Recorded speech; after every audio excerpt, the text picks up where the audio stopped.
আল্লাহ রাসূল সাল্লাল্লাহু আলাইহি ওয়া আলিহি ওয়াসাল্লামের সামনে দিয়ে একবার একটা লাশ যাচ্ছিল। তিনি সাহাবাদের নো বাউন্ডারিজ, তিনি বলেছেন বাল্লিগু আন্নি ওয়ালাউ আয়া, একটি আয়াত হলেও আমার পক্ষ থেকে গোটা বিশ্বে ছড়িয়ে দাও। এবং জ্ঞানের রাস্তায় জ্ঞানের পথে যে অগ্রসর হয়, আল্লাহর হাবিব সাল্লাল্লাহু আলাইহি ওয়া আলিহি ওয়াসাল্লাম বলেন, যে ব্যক্তি জ্ঞানের পথে অগ্রসর হয় সে মূলত জান্নাতের পথেই অগ্রসর হয়। মান সালাকা তারিকান ইয়ালতামিসু ফীহি ইলমান সাহালাল্লাহু লাহু তারিকান ইলাল জান্নাহ, যে জ্ঞান অর্জনের জন্য সামনে আগায় সে মূলত জান্নাতের দিকে আগায়। আল্লাহু আকবার। তাহলে ইসলাম একটা নলেজ বেসড রিলিজিয়ান, এখানে আমাদের গোজামিল দেওয়ার কোনো সুযোগ নাই, এটা জ্ঞান ভিত্তিক ধর্ম। এজন্য এই ধর্ম পেয়ে এই ওয়ে অফ লাইফ যে আমরা প্র্যাকটিস করি, আমাদের প্রাউড ফিল করার দরকার আছে না নাই বলেন? প্রাউড ফিল হয় না? আচ্ছা, এক নাম্বার হচ্ছে নলেজ বেসড রিলিজিয়ান। দ্বিতীয়ত হচ্ছে ইসলাম হচ্ছে দ্বীনুল ইনসানিয়া, মানবতার ধর্ম। মানবতাকে ইসলাম অনেক গুরুত্ব দেয়, মানুষের সম্মান মর্যাদা সবচাইতে বেশি। ইসলাম মানুষকে বলে আশরাফুল মাখলুকাত। আল্লাহ তাআলা বলছেন ওয়ালাকাদ কাররামনা বানি আদম, I have dignified the status of the son of Adam. আদমের সব সন্তানদেরকে আমি মর্যাদা দিয়েছি। তিনি বলেননি যে আমি মুমিনদেরকে শুধু মর্যাদা দিয়েছি, শুধু মুসলিমদের মর্যাদা দিয়েছি, কেবলমাত্র মুসল্লিদেরকে মর্যাদা দিয়েছি, এমন তিনি বলেননি। ওয়ালাকাদ কাররামনা বানি আদম, গোটা বনি আদমকে, মুসলিম অমুসলিম নির্বিশেষে সব বনি আদমকে আমি সম্মানিত করেছি। আল্লাহু আকবার। এভাবে ইসলাম মানবতার কথা বলে এবং মানুষের জন্য যে কাজ করে, ইসলাম তাকে শ্রেষ্ঠ মানুষ বলেছে। খায়রুন নাস আনফাউহুম লিন-নাস, মানুষের মধ্যে শ্রেষ্ঠ সে মানুষ যে অন্যের কাজে লাগে, যে মানবতার উপকারে আসে, সে শ্রেষ্ঠ মানুষ। এভাবে ইসলাম মানবতার জয় গান গেয়েছে। আল্লাহ রাসূল সাল্লাল্লাহু আলাইহি ওয়া আলিহি ওয়াসাল্লামের সামনে দিয়ে একবার একটা লাশ যাচ্ছিল। তিনি সাহাবাদেরকে নিয়ে বসেছিলেন। হঠাৎ ওই লাশ দেখে রাসূল সাল্লাল্লাহু আলাইহি ওয়াসাল্লাম দাঁড়িয়ে গেলেন। সাহাবারা বললেন, ইয়া রাসূলুল্লাহ ইন্নাহু ইয়াহুদি, এটা ইহুদির লাশ। কার লাশ? জুইশ ইহুদির লাশ। আপনি দাঁড়ালেন যে? রাসূল সাল্লাল্লাহু আলাইহি ওয়াসাল্লাম বললেন আওয়ালাইসাত নাফসান, সে হোক ইহুদি, সে কি মানুষ নয়? এটা কি একটা প্রাণ নয়? এটা কি একটা আত্মা নয়? আমি তো ইহুদি, খ্রিস্টান, আস্তিক, নাস্তিক সেটা দেখিনি, আমি মানুষ, এ কারণে সম্মান দিয়ে দাঁড়িয়ে গিয়েছি। আল্লাহু আকবার। তাহলে ইসলাম হচ্ছে দ্য রিলিজিয়ন অফ হিউম্যানিটি, মানবতার ধর্ম। যারা আমাদেরকে মানবাধিকার শিখায়, যারা মানবতার কথা বলতে যায় আমাদের কাছে এসে, তাদের খুব ভালো করে এগুলো জেনে নেওয়া উচিত যে ১৫০০ বছর আগে ইসলাম যেভাবে মানবতাকে উচ্চে তুলে ধরেছে, মানুষের মর্যাদাকে সবচেয়ে উপরে তুলে ধরেছে, মানুষকে আশরাফুল মাখলুকাত বলেছে, নতুন করে মানবতা তাদের কাছ থেকে আমাদের শেখা লাগবে না। তাহলে এক নাম্বার হচ্ছে ইসলাম জ্ঞান ভিত্তিক ধর্ম। ২ নম্বরে বললাম ইসলাম হচ্ছে মানবতার ধর্ম। ৩ নাম্বার হচ্ছে ইসলামে আল্লাহ তাআলা যে সমস্ত বিধিবিধান আমাদেরকে দিয়েছেন, ইসলামের যে রুলিংস গুলো আছে, এগুলো খুব ফ্লেক্সিবল, এগুলো অত্যন্ত লাইফ ওরিয়েন্টেড। ইসলামের বিধানগুলো সোসাইটি ওরিয়েন্টেড। মোটেও আপনার কাছে এটাকে অসম্ভব মনে হবে না, মানতে যে কঠিন লাগবে না, বুঝতে সহজ, মানতে সহজ, এরকম চমৎকার বিধিবিধান আল্লাহ তাআলা ইসলামের ভেতরে দিয়েছেন। তার মানে মানুষের সুবিধা অসুবিধাকে ইসলাম আমলে নেয়। আমাদের সাধ্যের বাইরে কোনো বিধান আল্লাহ তাআলা ইসলামে চাপিয়ে দেননি। লা ইউকাল্লিফুল্লাহু নাফসান ইল্লা উসআহা, সাধ্যের বাইরে আল্লাহ তাআলা কোনো বিধান আমাদের উপর চাপিয়ে দেন নাই। কোনো কিছু যদি আমাদের আউট অফ ক্যাপাসিটি হয়, এরকম কোনো বিধান আল্লাহ আমাদেরকে দেন নাই। বরং ইসলামের সবগুলো বিধান আপনার কাছে খুবই যুক্তি সুলভ লাগবে, খুবই স্বভাব সুলভ লাগবে, আপনার নেচারের সাথে, আপনার চাহিদার সাথে এটা খুব যায়, খুব স্যুট করে, এমন বিধান আল্লাহ তাআলা দিয়েছেন। আল্লাহ তাআলা বলছেন ওয়ামা জাআলা আলাইকুম ফিদ-দীনি মিন হারাজ, দ্বীনের ভেতরে, ইসলামের ভেতরে আমি কোনো হারাজ রাখিনি, জটিলতা রাখিনি, কাঠিন্যতা রাখিনি, বরং সহজ করে ইসলামকে তোমাদের জন্য আমি দিয়েছি। অন্যত্র আল্লাহ তাআলা বলছেন ইউরিদুল্লাহু বিকুমুল ইউসরা ওয়ালা ইউরিদু বিকুমুল উসর, আল্লাহ তোমাদের জন্য সহজ চান, কঠিন চান না। আমরা অনেক সময় না বুঝে ইসলামকে খুব কঠিন করে প্রেজেন্ট করি, উপস্থাপন করি। ইসলাম আসলে এত কঠিন না, কিন্তু আমরা কঠিন করে ফেলি। কিন্তু আল্লাহ তাআলা সহজ করেছেন। কতটা সহজ? নামাজের মধ্যে দাঁড়িয়ে সালাত আদায় করা হচ্ছে ফরজ। দাঁড়িয়ে সালাত আদায় করা কি? আপনি দাঁড়াতে পারেন না, বসে পড়লেও কবুল করবে কে? আল্লাহ কবুল করবে। বসতে পারেন না, শুয়ে পড়লেও আল্লাহ কবুল করবে। অজু করে নামাজ পড়া ফরজ, অজুর পানি নাই, তাই এমন করে নামাজ পড়লেও আল্লাহ কবুল করবেন। তাহলে বলেন তো ইসলাম পালন কি কঠিন না সহজ? আমরা মাঝে মাঝে খুব কঠিন করে উপস্থাপন করি। অনেক সময় আমাদের কাছে লিগাল অপিনিয়ন চায়, ফতোয়া জানতে চায়, আমরা এত কঠিন ভাবে অনেক সময় রেসপন্স করি, যিনি জিজ্ঞেস করেছেন তার মানতে বড্ড কষ্ট হয়। কিন্তু ব্যাপারটা ছিল এমন চমৎকার করে আমাদের প্রেজেন্টেশনের দরকার ছিল যে তার কাছে খুব সহজ মনে হবে এটা। কারণ যে সমস্ত বিধিবিধান আল্লাহ তাআলা আমাদেরকে দিয়েছেন ইসলামে, এগুলো মানাটা আমাদের জন্য সহজ, ফ্লেক্সিবল। ইসলামের একটা বিধান হচ্ছে তাইসির, ফ্লেক্সিবিলিটি। মানুষের সুবিধা অসুবিধা এটা ইসলাম আমলে নেয়। কতটা আমলে নেয় ছোট্ট একটা উদাহরণ দিলে আমরা বুঝতে পারবো। রাসূল সাল্লাল্লাহু আলাইহি ওয়াসাল্লাম সাহাবাদেরকে নিয়ে একবার বসা, হঠাৎ করে এক সাহাবী এসে বললেন, ইয়া রাসূলুল্লাহ হালাকতু ইয়া রাসূলুল্লাহ, হে আল্লাহর রাসূল আমি তো শেষ। রাসূল সাল্লাল্লাহু আলাইহি ওয়াসাল্লাম বললেন, তুমি শেষ, তোমার আবার কি হলো? তো সাহাবী বলেন, ওয়াকাআতু আলা ইমরাআতি ফি রমাদান, আমি রমজান মাসে দিনের বেলায় আমার স্ত্রীর সাথে ফিজিক্যাল ইন্টিমেসিতে চলে গেছে, ভুল করে ফেলছি। আমরা জানি যে রমাদানে আমরা কিছু কাজ করতে পারি না। সিয়ামের সংজ্ঞাই হচ্ছে আসওমু ওয়াল ইমসাক আনিল আকলি ওয়া শুরবি ওয়াল জিমাই মিন তুলুইল ফাজরি ইলা গুরুবিশ শামসি মা'আন নিয়া, মানে রোজা হচ্ছে এটা এমন ইবাদত, সূর্যোদয় থেকে সূর্যাস্ত পর্যন্ত না খেয়ে থাকা, কোনো কিছু পান না করা, এবং দিনের বেলায় বিবাহিতরা তাদের স্ত্রীদের সাথে ইন্টিমেসিতে যেতে পারবে না। এটা যদি কেউ মেনটেন করে এটা হচ্ছে সিয়াম। তো সাহাবী বলে, ইয়া রাসূলুল্লাহ আমি তো শেষ, আমি তো দিনের বেলা ভুল করে ফেলছি, আমি তো আমার স্ত্রীর সাথে মেলামেশা করে ফেলছি, এখন কি করব? তো এটার আবার একটা বড় পেনাল্টি আছে। আপনারা যারা জানেন যে ইচ্ছাকৃত রোজা ভাঙলে কাজাও করতে হয়, কাফারাও দিতে হয়। কাজা মানে একটা রোজার জন্য একটা রোজা, আর কাফারা মানে হচ্ছে আরো 60টা রোজা রাখতে হবে। কয়েকটা জিনিস আছে, বেসিক্যালি 3টা। তো রাসূল সাল্লাল্লাহু আলাইহি ওয়াসাল্লাম তাকে বললো যে তোমার তো পেনাল্টি হয়েছে, তুমি তো বড় ভুল করে ফেলছো, তো তোমার কাছে কি এরকম কোনো দাস আছে যেটাকে তুমি আজাদ করে দিতে পারবা, মুক্ত করে দিতে পারবা, তাহলে পেনাল্টি আদায় হয়ে গেল। সে বলে, ইয়া রাসূলুল্লাহ না, আমার তো এত সক্ষমতা নাই, আমার কাছে তো কোনো দাস নাই। আচ্ছা দাস নাই, তো রাসূল সাল্লাল্লাহু আলাইহি ওয়াসাল্লাম বললেন তাইলে তুমি টানা 2 মাস রোজা রাখতে হবে, তাইলেও পেনাল্টি হয়ে যাবে, আদায় হয়ে যাবে, পারবা? সে বলে, ইয়া রাসূলুল্লাহ 2 মাস রোজা রাখা তো এটা কঠিন হয়ে যায়, ইটস নট এ জোক, টানা 60 দিন কি করে রোজা রাখবে? তো রাসূল সাল্লাল্লাহু আলাইহি ওয়াসাল্লাম বললেন এটাও পারবে না, তাহলে 60 জন মিসকিনকে খাবার খাইয়ে দিতে হবে এজ এ পেনাল্টি। এটা বড় অন্যায় করে ফেলছো, 60 জন মিসকিনকে খাবার খাওয়াবে, এটা পারবা? সে বলে, ইয়া রাসূলুল্লাহ এটাও পারবো না। তাহলে কয়টা অপশন দিয়েছিলেন রাসূল সাল্লাল্লাহু আলাইহি ওয়াসাল্লাম? আওয়াজ করে বলেন তো কয়টা? একটাও উনি পারবে না। দাসও আজাদ করতে পারবে না, 2 মাস রোজাও রাখতে পারবে না, 60 জনকে খাওয়াতেও পারবে না। তো রাসূল সাল্লাল্লাহু আলাইহি ওয়াসাল্লাম বললেন কিছুই যখন পারবে না, কি আর করা, যাও একটু অপেক্ষা করো, দেখি কি করা যায় তোমাকে নিয়ে। তো রাসূল সাল্লাল্লাহু আলাইহি ওয়াসাল্লাম অন্যান্যদের প্রশ্নের উত্তর দিচ্ছিলেন, সময় যাচ্ছে হঠাৎ করে রাসূল সাল্লাল্লাহু আলাইহি ওয়াসাল্লামের দরবারে এক ঝুড়ি সাদাকার খেজুর আসলো, এক ঝুড়ি। তো সাদাকার এক ঝুড়ি খেজুর দেখে রাসূল সাল্লাল্লাহু আলাইহি ওয়াসাল্লাম বললেন ওই ব্যক্তিকে ডাকো যার কিছু নাই, কিছুই করতে পারবে না। ডেকে আনা হলো।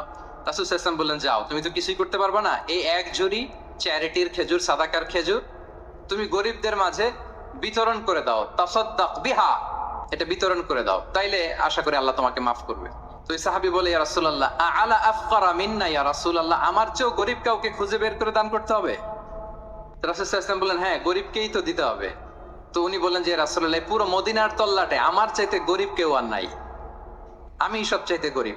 ফাদাহিকা রাসূলুল্লাহ হাত্তা বাদাত আনিয়াবু, এই কথা শুনে রাসূল সাল্লাল্লাহু আলাইহি ওয়াসাল্লাম হেসে দিলেন, এত হেসে দিলেন যে রাসূল সাল্লাল্লাহু আলাইহি ওয়াসাল্লাম এই পাশের চোয়ালের দাঁত দেখা গেল। এত বেশি হাসেন না উনি, নিজেকে ধরে রাখতে পারলেন না, হাসি আটকে রাখতে পারলেন না। ফাদাহিকা রাসূলুল্লাহ, হেসে দিলেন, হাত্তা বাদাত আনিয়াবু, ওনার দাঁতের এ পাশ ও পাশ দেখা গেল।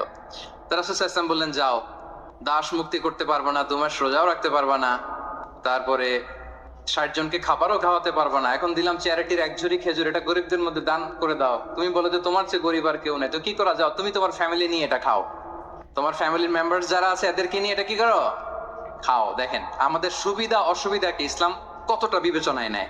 আসছিল পেনাল্টি দিতে, কথা বুঝতেছেন আমার? ওই সাহাবী রাসূল সাল্লাল্লাহু আলাইহি ওয়াসাল্লামের কাছে আসছিল কি দিতে, পেনাল্টি, এখন নিয়ে গেল কি, এক ঝুড়ি।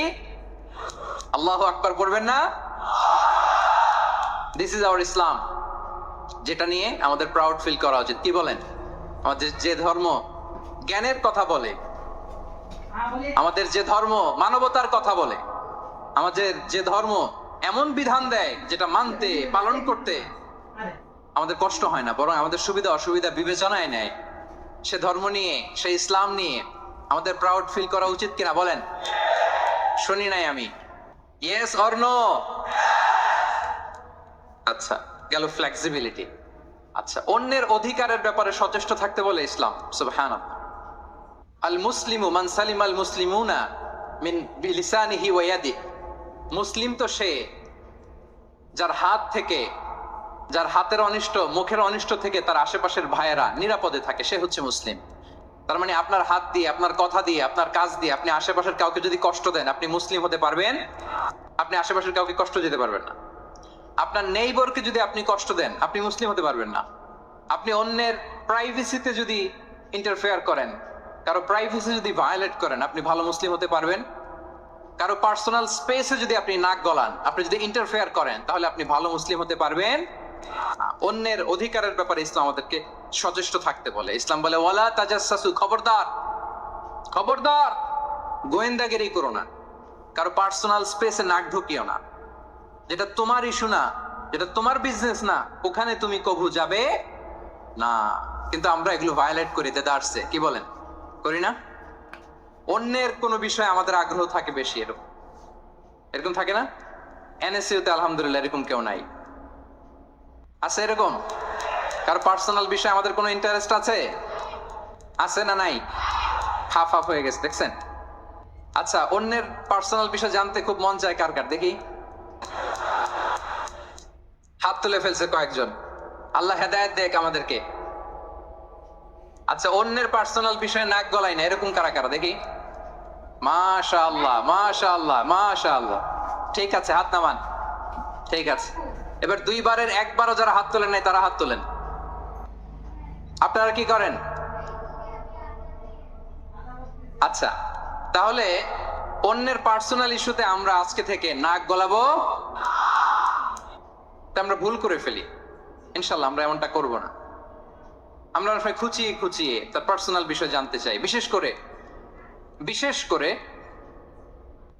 নিঃসন্তান দম্পতি পেলে আমি দেখেছি খুঁটিয়ে খুঁটিয়ে তাকে প্রশ্ন করে যে ভাই কি সমস্যা, বেবি নিচ্ছেন না কেন, কার সমস্যা, আপনার সমস্যা না ভাবির সমস্যা, আরে বেটা তোর কি সমস্যা সেটা বল। একজন নিঃসন্তান দম্পতি কি পরীক্ষার মধ্য দিয়ে যায় আমাদের কোনো আইডিয়া আছে? তার এই পরীক্ষার মধ্যে যদি আমরা কাটা গায়ে নুনের ছিটা যদি দেই, তাহলে তার কেমন লাগবে বলেন তো? আছে তো সে পরীক্ষার মধ্যে, খুঁটিয়ে খুঁটিয়ে আমরা তাকে বিব্রত করার চেষ্টা করি। আল্লাহ আমাদেরকে হেফাজত করুন। এগুলো আমরা করবো না ইনশাআল্লাহ, বলেন। তাহলে দেখেন, যে ইসলাম আমাদেরকে ইনস্ট্রাক্ট করে, খবরদার কারো পার্সোনাল স্পেসে নাক গলাবা না। হ্যাঁ, প্রত্যেকের একটা প্রাইভেট স্পেস আছে, কেউ এখানে ইন্টারফেয়ার করতে পারবে? ইসলাম আমাদেরকে অন্যের রাইটস এর ব্যাপারে সচেতন থাকতে বলে।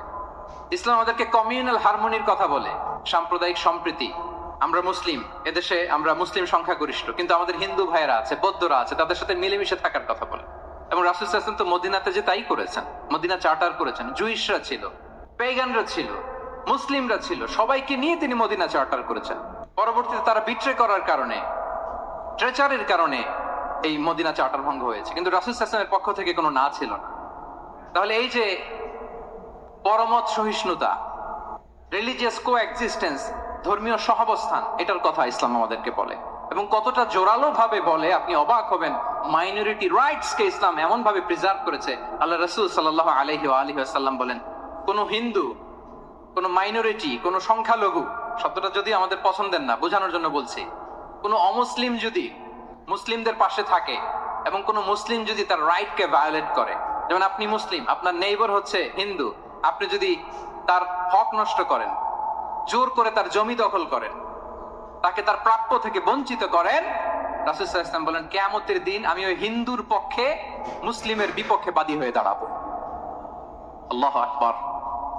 রাসূল সাল্লাল্লাহু আলাইহি ওয়াসাল্লাম ওই হিন্দুর পক্ষে, আমি রাসূল সাল্লাল্লাহু আলাইহি ওয়াসাল্লামের উম্মত, আমার বিপক্ষে দাঁড়াবেন।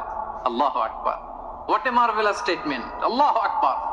সংখ্যালঘুদের উপর যদি কেউ কোন মুসলিম অত্যাচার করে, রাসূল সাল্লাল্লাহু আলাইহি ওয়াসাল্লাম বলে তুমি আমার উম্মত হতে পারো, কিন্তু তোমার পক্ষে না, আমি ওই মাজলুমের পক্ষে কিয়ামতের দিন দাঁড়াবো। দিস ইজ ইসলাম। ইসলাম আমাদেরকে অন্য যে ফেইথ আছে, Islam teaches us to respect other faith. অন্যান্য যে ফেইথ গুলো আছে এগুলোর প্রতি শ্রদ্ধা দেখাতে বলে, সম্মান দেখাতে বলে। আল্লাহ তাআলা বলছেন ওয়ালা তাসুবুল্লাযীনা ইয়াদউনা মিন দুনিল্লাহি ফায়াসুবুল্লাহা আদওয়ান বিগাইরি ইলম। ওহে বিশ্বাসীরা, আল্লাহকে ছাড়া তারা যাদেরকে ডাকে, যাদের উপাসনা করে, ওই সমস্ত দেব দেবীকে তোমরা গালি দিও না। ফলে রাগান্বিত হয়ে অজ্ঞতাবশত তারা আল্লাহকে গালি দিবে। কথা বুঝতে পেরেছেন? ওরা নানা কিছুর উপাসনা করে, কিন্তু আমরা কি যেসব জিনিসের তারা উপাসনা করে তাদেরকে গালি দিতে পারবো বলেন? আল্লাহ স্পষ্ট করে বলেছেন, খবরদার তাদের দেবতাদের গালি দিও না, তাহলে ওরা আল্লাহকে গালি দিবে। তাহলে কেমন যেন আল্লাহকে গালি খাওয়ানোর কারণ হলাম কে? আমি। কেউ যদি অন্য ধর্মকে ছোট করে সে মূলত ইসলামকে ছোট করে। আই রিপিট, আমি আবারও বলছি, যে অন্য ধর্মকে ছোট করে সে ইসলামকে ছোট করে। তাহলে অন্যান্য যে ফেইথ আছে এগুলোর ব্যাপারে আমাদেরকে শ্রদ্ধাশীল থাকতে বলেছে ইসলাম। সর্বশেষ ব্যালেন্সড অ্যাপ্রোচের কথা ইসলাম আমাদেরকে বলেছে, আমরা যেন ভারসাম্যপূর্ণ জীবন আচরণে বিশ্বাসী হই। আমাদের কথায়, আমাদের কাজে, আমাদের বিশ্বাসে, আমাদের আচরণে, দাওয়াতি কাজ করার ক্ষেত্রে, ইসলামকে বোঝার ক্ষেত্রে, ইসলামকে বোঝানোর ক্ষেত্রে আমাদেরকে ব্যালেন্সড অ্যাপ্রোচে বিশ্বাসী হতে হবে, ভারসাম্যপূর্ণ আচরণ করতে হবে, যেটাকে আরবিতে বলে আল ওয়াসাতিয়্যাহ। সম্মানিত সুধী মণ্ডলী, ওয়াকাযালিকা জাআলনাকুম উম্মাতান ওয়াসাতা লিতাকুনু শুহাদাআ আলান নাস ওয়া ইয়াকুনা রাসূলু আলাইকুম শাহীদা। আমরা হচ্ছি মধ্যমপন্থী জাতি। ইসলাম আমাদেরকে বাড়াবাড়িও শেখায় না, ছাড়াছাড়িও শেখায় না, বরং মাঝামাঝি থাকতে বলে। আলহামদুলিল্লাহ বলেন। আমরা শিথিলপন্থীও নই, আমরা কট্টরপন্থীও নই, বরং আমরা মধ্যমপন্থী। আমরা কোন পন্থী বলেন তো? আওয়াজ করে, আমরা কোন পন্থী? আমরা মধ্যমপন্থী। তাহলে ইসলাম বোঝার ক্ষেত্রে, বোঝানোর ক্ষেত্রে, ইসলাম পালন করার ক্ষেত্রে, অনুশীলন করার ক্ষেত্রে আমাদেরকে মধ্যম পন্থা অবলম্বন করতে হবে। বাড়াবাড়িও করা যাবে না, ছাড়াছাড়িও করা যাবে। আমরা শিথিলপন্থীও নই, কট্টরপন্থীও নই, আমরা হচ্ছে মধ্যমপন্থী। তাহলে এরকম অনেকগুলো ফিচার দিয়ে আল্লাহ তাআলা ইসলামকে বৈশিষ্ট্যমণ্ডিত করেছেন। আমি কেবলমাত্র 7টি উল্লেখ করেছি। আচ্ছা, আপনাদের কাছে কি মনে হয় এই যে ফিচারগুলো দিয়ে আল্লাহ তাআলা ইসলামকে বৈশিষ্ট্যমণ্ডিত করেছেন, ওই ইসলাম পেয়ে এই মুসলিম আইডেন্টিটি নিয়ে আমাদের প্রাউড ফিল করা উচিত নাকি উচিত না বলেন? Of course, absolutely we should feel proud of our Muslim identity. যে ইসলাম আল্লাহ তাআলা আমাদেরকে দিয়েছেন, এই মুসলিম আইডেন্টিটি নিয়ে আমাদেরকে অবশ্যই গর্ব করা উচিত। এখন আমি বলবো, what should we do to protect our Muslim identity? এই যে আমরা ইসলাম পেলাম, আপনারা বলেছেন যে আমরা ব্লেসড উইথ ইসলাম, ইসলাম পেয়ে আমরা ধন্য। আমাদের এই মুসলিম পরিচয়, এটাকে আমরা রক্ষা করব কিভাবে? এখানে বেশিরভাগ তরুণ যুবক, মাশাআল্লাহ, আপনাদের উদ্দেশ্যে সামান্য কয়েকটি পয়েন্টস বলেই যে আমাদের মুসলিম আইডেন্টিটিকে আমরা কিভাবে প্রোটেক্ট করব, কয়েকটা পয়েন্ট বলেই আমি আমার আলোচনা শেষ করবো ইনশাআল্লাহ বিইذনিল্লাহ। মৌলিকভাবে যদি বলতে হয়, আমাদের এই মুসলিম আইডেন্টিটি যদি আমাদেরকে প্রিজার্ভ করতে হয়, প্রোটেক্ট করতে হয়, সর্বপ্রথম যেটা আমাদেরকে করতে হবে সেটা হচ্ছে অন টাইমে আমাদেরকে সালাত আদায় করতে হবে। Times prayer on time. Push yourself to go to mosque for offering সালাহ। নিজেকে পুশ করতে হবে। প্রথম হিসেব নিবেন। এনএসইউর যুবক ভাইয়েরা আমার দিকে তাকান। প্রথম আল্লাহ তাআলা হিসেব নিবেন কিয়ামতের ময়দানে এই সালাতের। আউয়ালু মা ইউহাসাবু বিহিল আবদু ইয়াউমাল কিয়ামাতি আস-সালাহ। সর্বপ্রথম আল্লাহ তাআলা সালাতের হিসাব নেবেন। এই সালাতের হিসাব যদি আমরা সুন্দর করে দিতে পারি, সব সুন্দর হয়ে যাবে। এবং ঈমান আর কুফরের মাঝে পার্থক্য হচ্ছে এই সালাত। আওয়াজ করে বলুন, ঈমান আর কুফরের মাঝে পার্থক্য কি? এটাতে কোনো ছাড় নাই, compulsory. Push yourself to offer Salah on time. এটাই আমাদের আইডেন্টিটি। মুসলিম আইডেন্টিটির প্রথম কথা হচ্ছে সালাত। যার সালাত নাই তার ঈমান নাই। আওয়াজ করে বলেন, যার সালাত নাই তার কি নাই? আমাদের অনেক তরুণরা মুসলিম উম্মার মুক্তি কিভাবে হবে এটা নিয়ে খুব পেরেশান, কিন্তু সালাতের ব্যাপারে উদাসীন। এরকম আছে না নাই? এটা হইলো? এটা যায়? যে ব্যক্তি মুসলিম উম্মার মুক্তি নিয়ে টেনসড, সে সালাতে উদাসীন, এটা মেনে নেওয়া যায়? তাহলে মুসলিম আইডেন্টিটি প্রোটেক্ট করতে হলে সর্বপ্রথম আমাদেরকে সালাতে যত্নবান হতে হবে, 1 নাম্বার। 2 নাম্বার হচ্ছে আল কোরআন আল কারীমের সাথে আমাদের অ্যাটাচমেন্টটাকে মজবুত করতে হবে। 1 নাম্বার হচ্ছে সালাত, মুসলিম আইডেন্টিটির। 2 নাম্বার হচ্ছে কোরআন। আওয়াজ করে বলেন, 2 নাম্বার কি?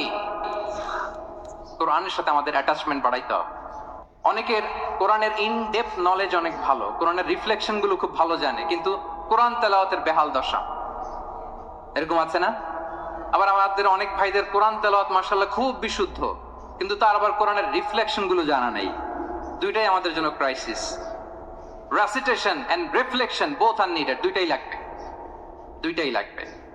যে প্রজন্ম কোরআন জানে না তারা কখনো সফল হতে পারে না। আই রিপিট, আমি আবারও বলছি, যে প্রজন্ম কোরআন জানে না তারা কখনো সফল হতে পারে। তাহলে আমাদের মুসলিম আইডেন্টিটিকে যদি প্রিজার্ভ করতে হয়, প্রোটেক্ট করতে হয়, প্রথমে আমাদেরকে সালাতের ব্যাপারে সোচ্চার হইতে হবে, সচেতন হইতে হবে। 2 নম্বরে কোরআনের সাথে আমাদেরকে অ্যাটাচমেন্ট বাড়াইতে হবে।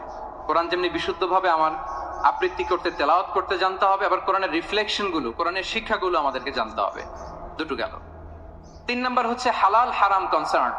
হালাল যদি আপনি মেনটেন না করেন, আপনার কোনো মুসলিম আইডেন্টিটি নাই। আল্লাহ বলছেন কুলু মিম্মা ফিল আরদি হালালান তাইয়্যিবা, এই জমিনে যেগুলোকে আমি হালাল করেছি এগুলো তোমরা কনজিউম করো। সম্মানিত শুধু খেয়াল রাখবেন, হালালের ভেতরেই বরকত আছে। হালালে কি আছে? হারামে কোনো বরকত নেই। হারামে আছে সাময়িক উত্তেজনা আর উন্মাদনা, কিন্তু হালাল এর ভেতরে আল্লাহ তাআলা বারাকা ঢুকিয়ে দিয়েছেন। তাহলে আমরা হালাল কনজিউম করব, কি বলেন? সব ক্ষেত্রে, সব ক্ষেত্রে। হারাম খেয়ে, হারাম কনজিউম করে যে ব্যক্তি দোয়া করে, যারা হারাম খায় তাদের দোয়া আল্লাহ কবুল করে না। এবং হারাম খেয়ে বর্ধিষ্ণু দেহ আল্লাহর জান্নাতে প্রবেশ করবে না।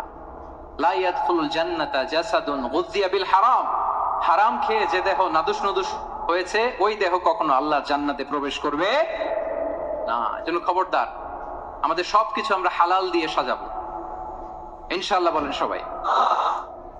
আমাদের অনেকে একটা ভুল করে, সেটা হচ্ছে অনেকে খাবারের ক্ষেত্রে খুব কনসার্ন, যেটা হালাল হইতে হবে, যেটা আমি কনজিউম করব এটার ব্যাপারে খুব কনসার্ন, কিন্তু অন্যান্য বিষয়ে তার আর কোনো খেয়াল নাই, প্রক্ষেপ নাই। এরকম আছে না নাই বলেন?